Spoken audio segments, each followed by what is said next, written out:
Okay, so I took the bike out for a spin. Took out my mountain bike, puddle jumping. Now I have with me on hand that that combo, the breakdown combo from Rebel Anglers. I'd like to give these guys a shout out again for their beautiful equipment. This is known as the Nomad Combo from Rebel Anglers. So we're gonna put this right here by the lake I'm sitting on. We're gonna put this 1, 2, 3. We're gonna put it together.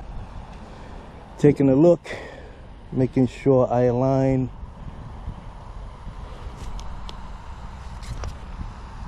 the rod properly. Putting the pieces together here. Make sure that they're all aligned perfectly.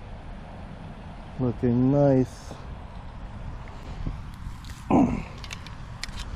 So yeah, 1, 2, 3. You know, you assemble the rod. It was easy for me to carry it around in my backpack. Very suitable.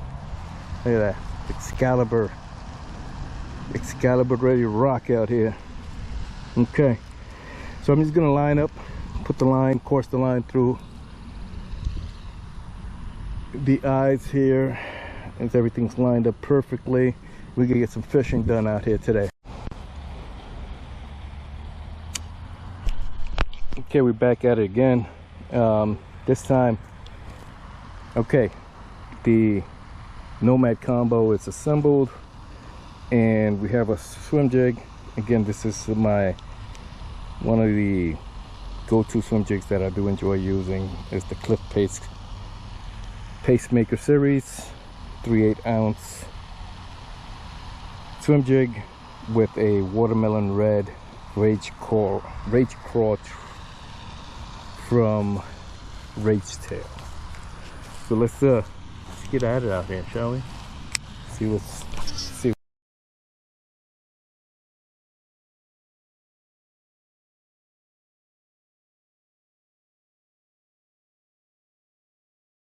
And easy when I'm here and got you folks on this video. One thing that I like to do when calibrating them, it's like, you know, you let loose the brake and you got this thing that snaps right here. That's what holds the spool in place, like a brake mechanism. And one thing that I learned from one guy, he told me that the best way to do it is like, you want to release the tension on the spool, which is off to the left here. This is what you could tighten up the spool, and you could loosen up the spool as well. So here's where you're gonna have all that going on. You see how fast it went out? So I want to tighten it up, and one way that I have learned is when you got the weight on there, which is 3/8 ounce plus the trailer, you got a whole bunch of stuff on there, but you see how fast it went right down, and the spooled out a little bit there. So I want to keep tightening it up just enough so when it hits the ground, as you see that it hit there on the ground, this didn't spool out. See that? Notice how this didn't spool out. That's a good idea to get more or less to know how you tighten and getting the right calibration on your bait caster. See how it hit the ground? No, it didn't spool out. So you want to keep doing that until you get the right combination. And sometimes you also want to remember to put the brake mechanism. This is actually the magnet on the brake. You also want to calibrate that as well. And I didn't do that while casting, so that cost me a little bit there as well. That's all right. I'm gonna fix it up in a little bit here, and it just tighten things up here just a little bit. Okay.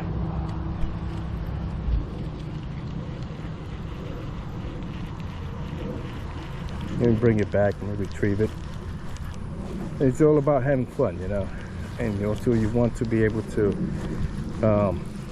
have your equipment ready to go, calibrated perfectly as well, so you can maximize your casts and all that stuff as well. Okay, So let's see what's going on here. Yeah. Okay. I'm getting there.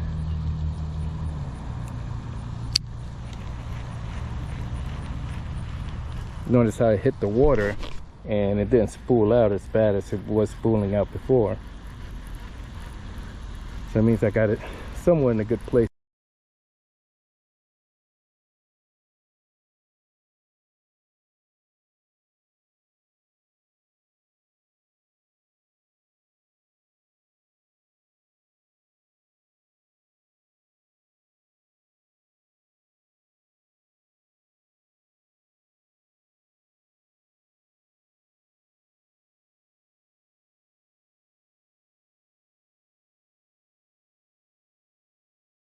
Tires of my bike, you know, get some air on there. Some air on my wheels.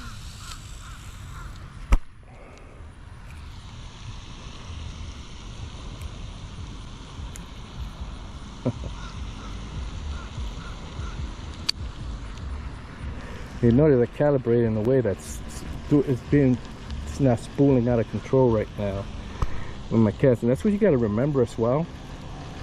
My thing is that my other rods, my one-piece rods and reels that are sitting up and set up, they already calibrated to whatever specific lure and weight I have on there for them already.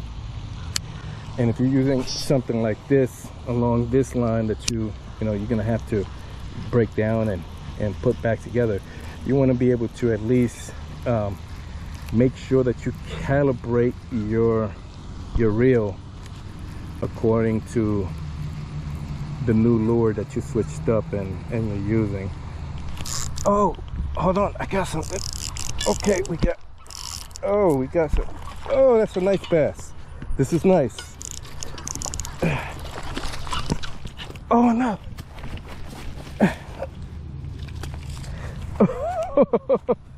I almost lost him. Oh, nice. Look at that, folks. Another nice largemouth bass. Look at that mouth. Yeah. Oh, we got him. Take a look.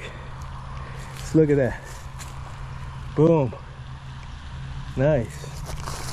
Ah, nice. Nice bass. A nice one. Okay, so he basically came off the swim jig again. I'm using a bluegill swim jig. See, it got a little tangled up there, wrangling the bass wrangling. But that came off of a watermelon green, pumpkin, watermelon red, and that's the bluegill pacemaker swim jig. But yeah, look at that, nice bass. Okay, see, I'll let him go, put him back in the water.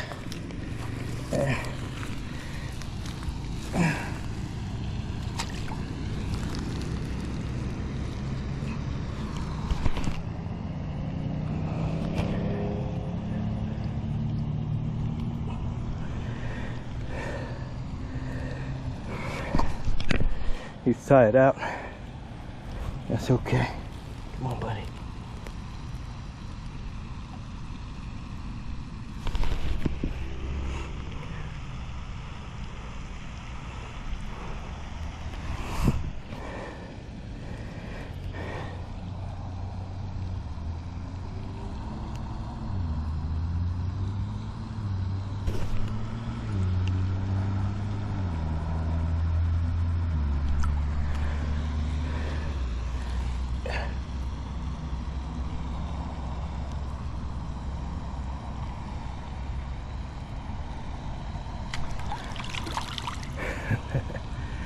There he goes.